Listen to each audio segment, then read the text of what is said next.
Roronoa Zoro was one of the main characters of One Piece. While he wasn't the first friend Luffy made on his journey, he was the first person to join his crew. And throughout the story, Zoro has evolved from only tagging along with the Rubber Simian out of a sense of gratitude, to becoming his most loyal crewmate, willing to sacrifice his own dream if it means Luffy can become the Pirate King. And throughout the over 1,000 chapters, the man has accomplished countless Herculean tasks. He has faced some of the most powerful people on the planet, and while he might bleed enough to fill a swimming pool, they're cut down all the same.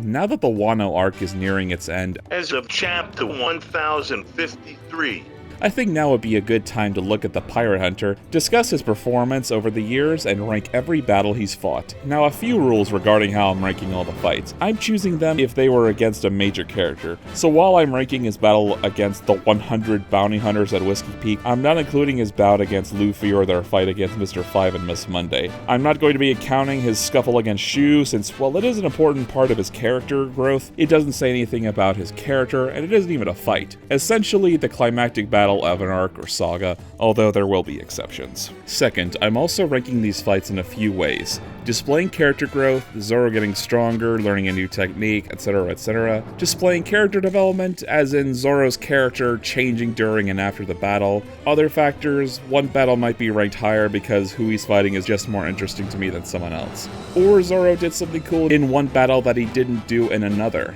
If you haven't gotten the idea that this is arbitrary, all I can tell you now is to read the dictionary. Third, I'm only ranking battles he fought by himself, so there won't be battles where the Straw Hats all fought at Pacifista, or when Zoro and Sanji fought at Pacifista, or when him and the Worst Generation all fought at Big Mom and Kaido. And lastly, I will not be ranking his encounter with Bartholomew Kuma. Make no mistake, this is one of the best moments in all of One Piece, but arbitrarily, it doesn't make the criteria for the simple fact that it's not a fight. All that being said, let's get started.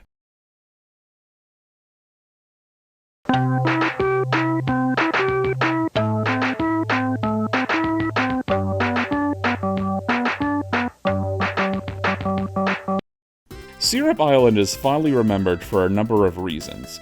For one, it's where Usopp joins the crew, and everyone loves Usopp. Usopp is a great guy. Second, after a couple of arcs that lasted a few chapters at best, this is an arc that lasted for a good while, at around 20 chapters. It was the first hint that Oda wanted to practice long-form storytelling. Time is spent developing Usopp, Kaya, and Kuro's backstories, all that is necessary to make the arc so impactful. The climax is a battle between Usopp and the Straw Hats and the Black Cat Pirate. Among them are the ship's guards Bucci and Sham to fight Zoro. I forgot their names while I was writing this, so I'm just going to address them as the Fat Cat and the Thin Cat. The Thin Cat goes down after tricking Zoro a couple of times, and the Fat Cat manages to stick around longer after getting beaten once, getting hypnotized by Django and then cut down again. While this fight on its own isn't impressive, it being a part of a greater battle doesn't make it terrible. For Zoro at least, it doesn't say anything about him. I mean, there's the part where he's pissed about his swords getting thrown down a slope, but we already know why the Wado Ichimonji is important to Zoro. This just reiterates that point. This battle isn't terrible, it just doesn't say anything about Zoro, develop or grow him. That's why I'm putting it at the bottom of this list. Do you think Sephiroth likes to go on he like takes girls on dates and they lay in the park and they're looking at the sky and they're like, he's like, oh, it's so pretty, and he's like, cloud. like the woman's just like, it's like, oh, I see a rabbit in there. What do you see? cloud. How I rank these battles are based on a loose set of rules, but in general, I'm favoring a character development from Zoro or character showcase from his opponents. So when all Zoro does is Zelda full health sword beams, I'm hoping that his opponent picks up the pace. Skypiea is a fantastic arc, one that I used to deride when I watched the anime, but after reading the manga, I hold it in much higher regard. It and Thriller Bark were the last ones dedicated to sheer adventure in a contained story, and since One Piece has focused itself on a continuous storyline, many fans wish for another arc like it, even though it's highly likely that won't happen. Skypiea is overall a great arc with one of the series' more memorable villains. Eneru is a fantastic antagonist, and that's great, because his henchmen do not pick up the slack. I don't think this is a hot take, but I find his priests to be so forgettable. They're all fairly one-note, except for Gidatsu. Somehow he manages to be the weirdest character in the whole fucking story. The others aren't. I guess the big fat guy is notable for being one of the very few characters Robin fights, and Ohm is one of those forgettable characters. Ohm just doesn't have a lot going for him. He has an interesting sword, he is defeated by Zoro in an interesting way that counters his mantra, and like I said, Zoro learns to do sword beams. But I don't find this battle to be very riveting. Zoro does develop in this arc, but not from this battle. There is one moment before Zoro personally faces Ohm. Previously, the bastard defeated Chopper when he came across the priest, and Zoro stumbles upon his body. Ohm asks if he's going to avenge his friend. Zoro replies he usually doesn't, but this time he'll make an exception. For this moment, I rate it slightly higher than the Cat Brothers, but otherwise it's one great predicating moment in an otherwise lackluster battle. Let's get one thing straight here. I want to make sweet sugary love to Aunt Jemima. Roronoa Zoro was the first person to join Luffy as a member of his crew, after saving him from execution by Captain Morgan. Save for when the crew is separated by Kuma and when they split after Zou, Zoro has been with Luffy for the longest. The first opponent that Zoro faces as a pirate is the second mate of the Buggy pirates, Kabaji. Wounded by Buggy earlier, Kabaji attempts to take advantage of this by kicking him in the side and even breathing fire in his freaking face. Although he wounds the pirate hunter, Zoro proves that simple tricks like that aren't going to faze him, and purposely allows the acrobat to wound him just before he defeats him. For a first battle, it does demonstrate that Zoro lives up to his ambition to be the world's greatest swordsman. I don't have much to say about this battle other than it exists to be Zoro's first. Nothing more.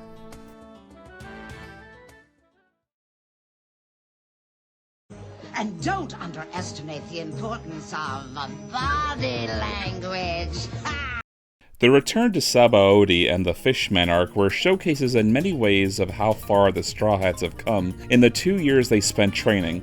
Zoro and Sanji destroy a pacifista together, Zoro destroys a galleon, and then during the battle against the new Fishman pirates, Zoro faces the strongest swordsman on Fishman Island, Hyozu. Zoro shows off his immense strength and dexterity by cutting the merman's swords in half. He derides Hyozu as not worth his time, strangely calling him a frog, and maybe he is like a frog. He coats his swords in venom before going to strike Zoro once more, who refuses to take him seriously. And it turns out Zoro was right, because he easily defeats him with Onigiri. I don't have much to say about this fight again. It does well to show off Zoro's increased strength, but it does nothing more.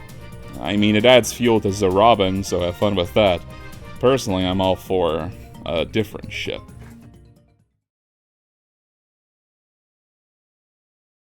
Hey, Squid! The day of the wing ceremony is finally upon us.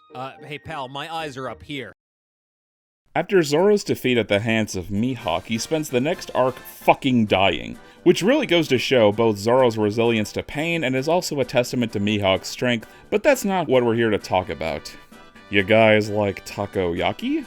Hachin is a member of the Arlong Pirates and is the self-proclaimed second strongest swordsman on Fishman Island. Out of all the Arlong Pirates, he's by far the most out there and a complete opposite to Zoro. He's a complete buffoon who is constantly annoyed from others getting the best of him.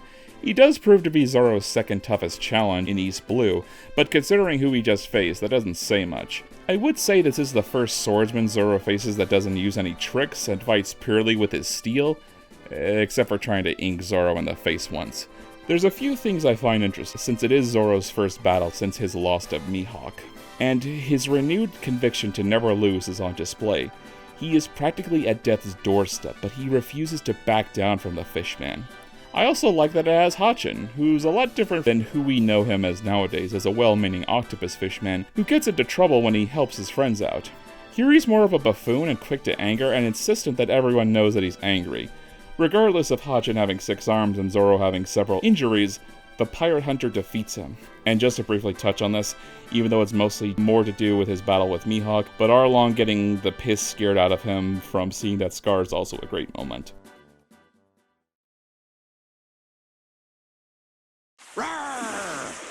Oh my god, what's that? It's Bigger Jaws! Oh my god, now we have a common enemy. We have to work together. This is something I'm including even though Zoro doesn't permanently put him down. During the Fishman Island arc, Hody Jones invades the palace and attacks King Neptune. Zoro defends them with a slash of his sword, which the captain of the new Fishman Pirates defends with one of his own men, much to the pirate hunter's disgust. Then Zoro faces Hody Jones, in the water no less. As you should know, fishmen are stronger in the water with the ability to filter oxygen through the water and better capabilities to swim. Zoro is on the ropes for the whole battle. Usopp goes down to check and freaks out at Zoro losing his breath. But as if he wants to end the battle quickly to catch his breath, he dispatches Hody Jones with a slash from only one of his swords. I put this battle because several times Zoro has faced the main threat of an arc and was defeated or wounded or unable to defeat them. Eneru, Buggy, and Kuro come to mind. But here, after the time skip, Zoro defeats the arc's main antagonist with a single slash. And that pill-popping son of a bitch roids out the pain. This is an exception to the rest of the list, but I'm allowed one exception to my own rules. Oh man, that's gross. It's called a prairie oyster. Good for hangovers.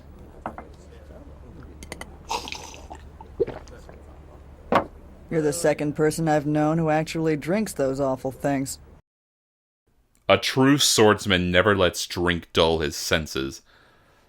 Whiskey Peak is the first island that the Straw Hat Pirates visit in the Grand Line.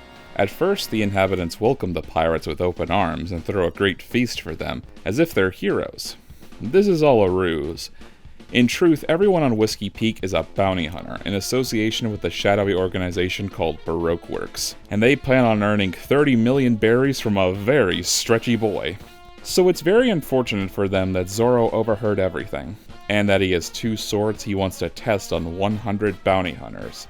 I really enjoy this because it says a lot about Zoro. For one, it's very easy to forget that Zoro was once a bounty hunter who had a disdain for pirates. He was so notorious, he's known as the Pirate Hunter, and that even the shadowy figure Mr. Zero was aware of an East Blue bounty hunter and wanted him to join his organization. This shows a side to Zoro that's not seen very often, where he utilizes the skills he picked up as a bounty hunter. He casually reveals he's aware of Baroque Works and even knows how their organization functions, briefly putting him a few steps ahead of the rest of the crew.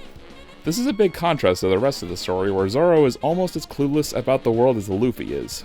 I also enjoy how simple this fight is. Zoro clearly overpowers every single bounty hunter, but he never lets them have an advantage for long. He jumps from building to building and takes every opportunity he can to stay ahead of the horde. Meanwhile, he tests out his new swords. He finds Yubashiri to be a nice, quick blade, but he labels Kitetsu III to be a powerful but problematic child that he will have to discipline. Zoro quickly dispatches Miss Monday, Miss Wednesday, Mr. 9, and Mr. 8. This is just a tangent, but I do appreciate how this is recognized as one of the reasons why Zoro was given a bounty. Like, sure, it's impressive you beat an assassin, but 100 bounty hunters? Whoa, boy! Give this man a $60 million bounty! So it's not something that's forgotten. And for a battle that introduces us to his swords, one he still carries to this day, it was fun learning a little tidbits about them. Call me crazy, but I still rank this higher than most of his encounters. Moms and dads, are you looking for a bicycle, tricycle, football? Looking for a model kit, chess set, doll? Time for game time, playtime, fun time. Well, stop your looking and start to shopping at the store that has them all. I think One Piece fans often take for granted how unusual it is that Zoro wields 3 swords. Like, I guess you have to, because it's hardly the strangest thing in the series. But whenever you tell someone about Zoro and how he wields 3 swords, there always comes the question of how, and then why. It is honestly a stroke of great writing that Zoro using 3 swords is never a joke. Somehow Oda made Zoro wielding a sword in his mouth the coolest thing in the world. So far, Zoro has faced 3 opponents who wielded more swords than him. Only the other 2 were fishmen. And this guy's a giraffe. Many regard Water 7 and Enies Lobby as the peak of One Piece. Personally, I've called Alabasta and Wano the peak of One Piece, but these 2 arcs are very good, especially with how it deals with the internal drama of the Straw Hat crew. Kaku plays a part in that drama, being the one who informs them that the Going Merry is a dying ship and that there is nothing he and his fellow shipwrights can do. Later, he plays a part in orchestrating the capture of Nico Robin, Frankie, and the near assassination of Iceberg before departing for Enies Lobby with his fellow government assassins, Lucci, Bluno, and Khalifa. Kaku is the most likable of the members of CP9. Before and after, he's relatively kind and avoids being rude to others, while Jabra is butthurt that the square-nosed one is just slightly stronger. He tells him he doesn't care. Kaku is very different from Zoro in many ways, but they still face each other. This battle is somewhat of a mirror to Zoro's fight with Mr. One, as now his opponent is struggling to master his own powers. His giraffe power, since he just ate the cow fruit, model giraffe. When he transforms into a beastman, everyone, including his ally Jabra, laughs at him. Kaku responds by cutting the Tower of Justice in half. Initially, Zoro and Kaku's battle has some shenanigans when Zoro and Sniper King are cuffed together and they have to face Kaku and Jabra alone. Although they're eventually freed. While Jabra goes to fight Sanji, Zoro faces the Giraffe Man alone. This is Zoro's first battle against a Zoan-type Devil Fruit, and while Kaku is still struggling with his new powers, he still puts up a challenging fight for our Pirate Hunter. Pairing a giraffe's unique body along with CP9's secret techniques gives Zoro many surprises, but the two manage to injure the others in great ways. Kaku decides to end the battle with the same attack that cut the tower in half, and Zoro responds with a truly awesome attack. Through means we have only learned of recently, Zoro gains the appearance of an Ashura, a 9-headed, 6-armed demon. He deflects Kaku's most powerful technique and cuts him down. Defeated, Kaku wonders what an assassin like him can do since he's burned bridges with galley law. All that Zoro can suggest is to work at a zoo. Kaku laughs before giving him the key to Robin's cuffs. Kaku is a memorable character amongst CP9 for being the only one who somewhat regrets his actions. If things were different, Kaku could prove to be a great ally to the Straw Hats. But he was their enemy, and he was defeated all the same. With how I've described this battle, I'm placing more importance on Kaku than I have on Zoro. Battles in One Piece are to show character either from one of the Straw Hats or the person they fight.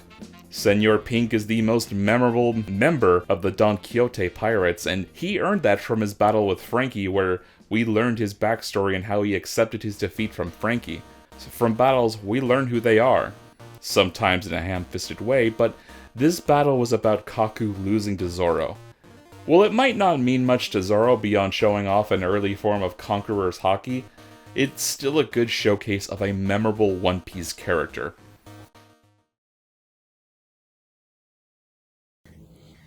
Kick the cockpit door down.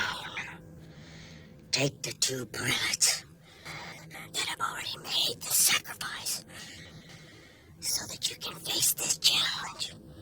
Dispose of them, Hulk Hogan. Assume the controls, Hulk Hogan.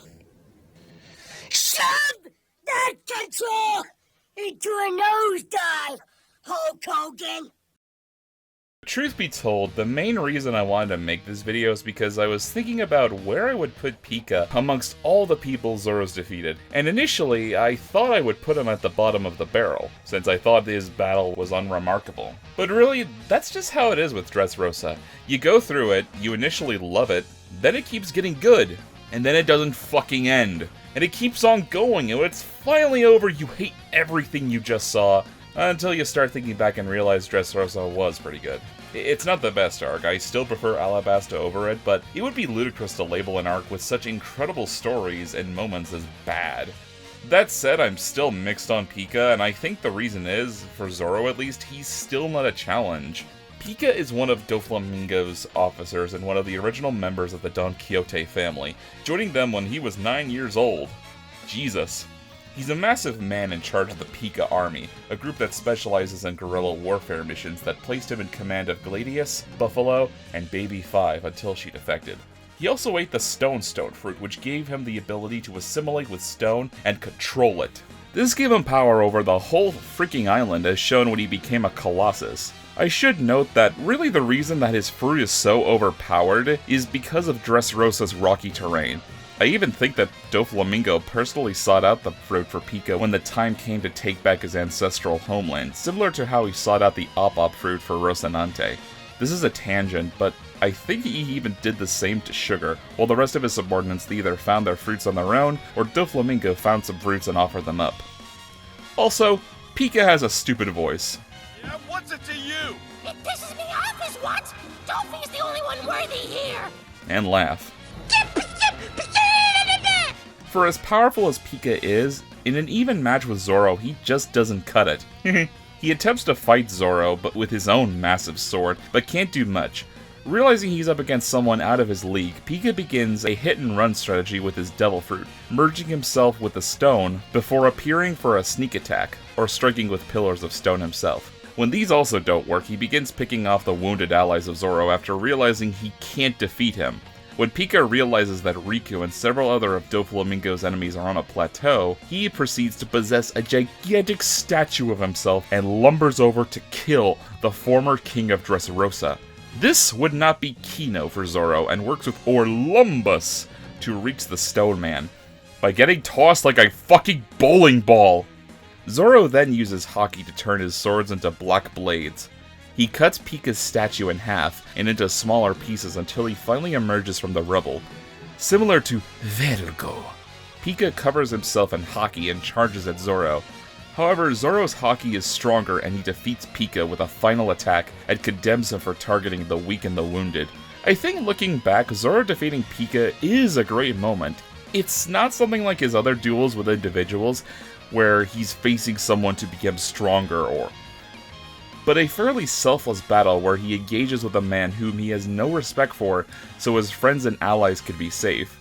I suppose the reason I looked down at it for so long was it wasn't so much a duel between two warriors, but stopping a disaster from happening. I would suggest that this is akin to his battle with the Cat Brothers, only several times better and with much higher stakes. At least, like, personal stakes, really. It's his contribution to a greater battle that I'm including, and Zoro's defeat of Pika was his contribution. Defeating such an imposing threat for the others is admirable and awe-inspiring. Him using Haki for his swords is cool too. Also, shout out to Harrowin for defeating the annoying fat guy. When Tallahassee goes Hulk on a zombie, he sets the standard for not to be fucked with. No fear, nothing to lose. What can I say? It's like art.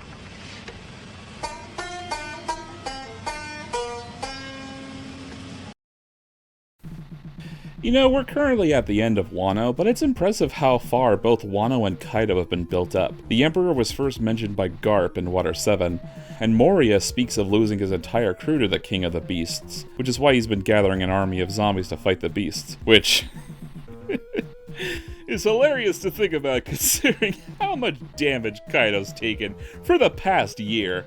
Wano received its first reference during Thriller Bark, with the corpse of Ryuma, possessed by Brook's shadow. For the opponents that Zoro faces, Ryuma is fairly low on the hierarchy, but might be as powerful as he once was. Hard to say how strong a zombie is, and whether the zombie is as strong as the shadow they have, or as strong as their body once was. Either way, Ryuma proves to be a great challenge for Zoro. This is the purest sword fight Zoro has had in a very long time. The two engage in clashes, Ryuma utilizing Brook's techniques to devastating effects. They finish their duel at the top of Hogback's tower.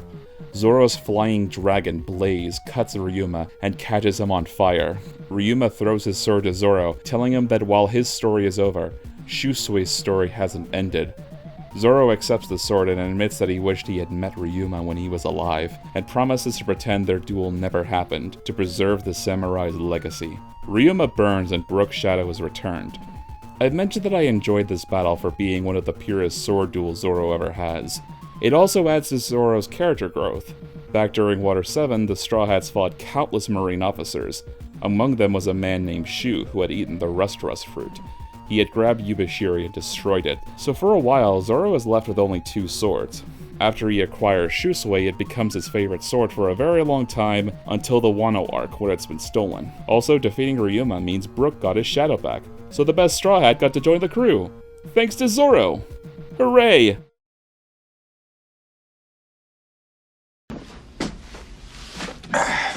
Well, bring out the Gimp. I think the Gimp's sleeping.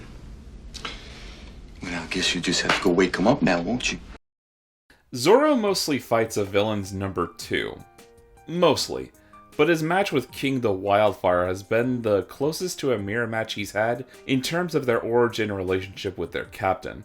King is a member of the Beast Pirates, one of their all-stars, and a Lunarian, a nearly extinct winged race who used to live on the Red Line. He was rescued by Kaido when he escaped from Punk Hazard, and he became the first member of the Beast Pirates, with the promise that only Kaido can change the world. Just as Luffy saved Zoro from execution and declared he would become the king of the pirates. For a character that seemed to be a grim badass, no more interesting than Jack, he has become a surprisingly and remarkably interesting character. He has the most tragic backstory amongst the Beast Pirates for sure, and his dedication to Kaido is both admirable and, again, comparable to Zoro. One can even say that King is a darker reflection of Zoro, possibly more so than his actual dark reflection, but we'll have to see later. It also helps that underneath that mask, he's the prettiest Beast Pirate there is. Zoro and King only meet each other for their battle, and while they have a similar relationship to their captains, the two are typically hostile to each other. No different than how he reacted to Ohm back on Skypiea. King is notable for being the hardest challenge Zoro has faced in a very long time. Similar to Mr. One, King isn't necessarily a swordsman. Though he uses one that could turn into a disarmor, he isn't shy about fighting with his fists or beak.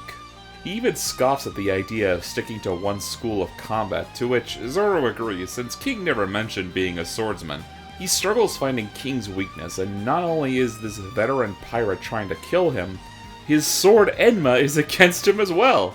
It's during the struggle that we, for the first time in decades, learn more of Zoro's backstory. We finally learn. Drumroll, please. Who gave him those shitty swords that Mihawk broke? And that he's also the swordsmith who created Enma and the Wado Ichimonji. Understanding his own sword and its history, Zoro learns why Enma is turning against him. The sword doesn't merely want his energy, it wants him to step up to be the type of warrior Odin was. Zoro accepts, and Enma accepts him. Zoro initially struggles wounding him, but figures out his weakness, as when his flames die down, he's quicker but vulnerable. He uses this to his advantage and cuts him down several times. To end the battle, King declares that Zoro will be a swordsman he remembers for some time, which Zoro retorts with a promise of a scar so painful he'll never forget. King unleashes his ultimate attack that manifests in the form of a flaming dragon. Zoro decides that if it means making Luffy the king of the pirates, he will become the king of hell. He cuts through King's attack and cuts King down. As King falls from Onigashima, he apologizes to Kaido for failing him. He promised that until the day Kaido became the king of the pirates, he would never be defeated. And yet, his defeat came at the hands of a man who made the same promise. Zoro and King differ, for Zoro has higher aspirations. Hey, Mr. One, tell me something. When Crocodile trained you, did he say sit, heel, and roll over? Swordsman that cuts nothing is a swordsman that cuts steel. That is a cryptic message Zoro's teacher gave him, one of the last before he left the dojo in pursuit of his dream. For so long, Zoro has struggled cutting steel, and when he faces Mr. One, the opportunity to learn is forced upon him. Mr. One is an assassin from the North Blue, and of all of Crocodile's henchmen, is his most loyal and most competent. His real name, Daz Bones, once ate the Dice fruit, and is now a blade human. He is a steel blade that Zoro must defeat. Paired with Miss Doublefinger, they initially chase after Nami before he faces the assassin alone. Mr. One is different among many of Zoro's opponents as someone who does not only deride Zoro as below his level, but mocks him for being a swordsman. Zoro discovers that Mr. One has a reason to look down on the art of swordplay. With his devil fruit, he is all but immune to their steel. Although the two are evenly matched, the fact that Zoro cannot scratch the man is his greatest obstacle. He only manages to surprise him once and earns the man's fury with a brutal attack that eviscerates Zoro. Somehow surviving, Zoro muses on what his old sensei taught him at the dojo.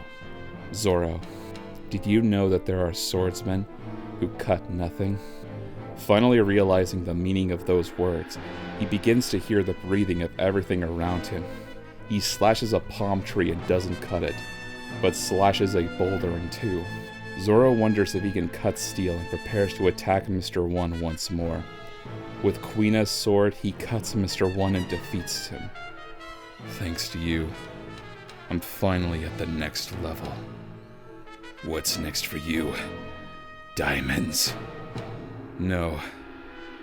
That would be a waste. Good luck.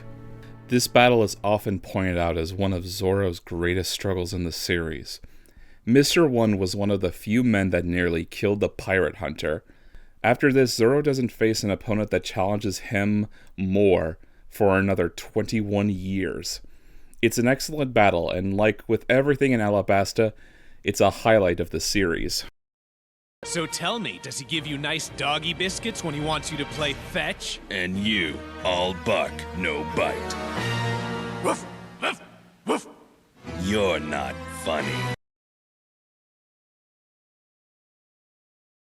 Ring the bells for my delicious chocolate cereal, Count Chocula. Boo! Boo-hoo! Don't cry. It's me, Booberry, with my ghostly good cereal, Booberry. Everybody knows Count Chocula has chocolate marshmallows. Zoro's fight with Mihawk was the earliest point in One Piece, hinting towards a much grander adventure than what we've seen. And it's the first time we see one of the characters get completely defeated. Dracule Hawkeye Mihawk is one of the 7 warlords of the sea, and more impressively, he is the world's greatest swordsman, having held the title for at least a decade. He wields the strongest sword in the world, simply called Knight. While others would require vast vessels to sail the harshest seas, Mihawk simply travels in a coffin-shaped boat, and with a swing of his sword, he destroyed a galleon after sinking an entire fleet to kill time. He is also Zoro's endgame. Zoro's dream is to be the world's greatest swordsman, a promise he made to his childhood friend Quina after she died. He challenges the warlord, who is unimpressed with the pirate hunter. He draws a knife from the cross in his neck and apologizes for not bringing a smaller blade. This fight showcases many of Zoro's stronger techniques, but every one of them fails. Yet Zoro impresses the world's greatest swordsman with how he will never give up. In a form of respect, Mihawk decides to use his sword and destroys 2 of Zoro's swords. Facing total defeat, Zoro turns to Mihawk with his arms spread. Scars on the back are a swordsman's shame. Fine. The strongest slash in the world almost cuts him in half and gives him the largest scar that he has ever received, but he survives. He calls out to Luffy, bawling his eyes out, and promises that until the day comes when he is strong enough, he will never allow himself to be defeated. This is not only one of Zoro's best moments, but is one of the best moments in all of One Piece. It demonstrates not only the theme of great dreams providing great obstacles, but it shows Zoro that he not only wants to become the greatest swordsman for himself and Quina, but his respect for Luffy has grown so much that he will complete his dream for him, if it means his captain could become the king of the pirates. It might sound strange ending a video about Zoro's best fights with his greatest defeat, but in a way, I feel this does encapsulate him. A lot of shonen anime defines fights as, who are our opponents going to defeat next? But as humans, we are not just defined by our victories. Defeat shapes us more. For mountains to soar, they must have valleys to grow from. As of this moment, we're finishing up the Wano arc, and I'm not certain if or when Zoro faces the plethora of opponents he has left, such as Ben Beckman, Fujitora, Shiryu of the Rain, Charlotte Smoothie, Tashigi, Dracula Mihawk, and Kevin Bacon. Will exceed his first battle with Mihawk? Either way, Roronoa Zoro is a great character that has lived in the hearts of fans for 25 years, and when this grand adventure finally comes to a close, all of us will look back fondly at the journey Mosshead became the world's greatest swordsman. Yeah!